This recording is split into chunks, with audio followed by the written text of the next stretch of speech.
আসসালামু আলাইকুম। অনেক দিন পরে আজ আরেকটা ভিডিও নিয়ে আসলাম। আসলে অনেক কথাই বলতে ইচ্ছে হয়, বলবো ইনশাল্লাহ।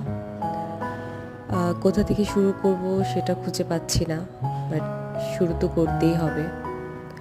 প্রত্যেকটি মানুষের জীবনে প্রত্যেকটি মুহূর্ত খুব ইম্পর্ট্যান্ট। আমরা কেউ হয়তো বা এটা খুব তাড়াতাড়ি বুঝে যাই, কেউ হয়তো বা বুঝি না, কেউ হয়তো বা অনেক সময় নিয়ে বুঝি।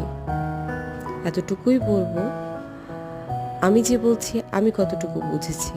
আমিও হয়তো বা অনেক কিছু বুঝিনি বা এখনো বুঝতে পারি না, বাট আমার মনে হয় আমাদের সবারই উচিত প্রত্যেকটা মুহূর্তকে সম্মান করা, ভালোবাসা, নিজেকে ওইভাবে তৈরি করা, ভালো থাকার জন্যই সব কিছু আসলে করা।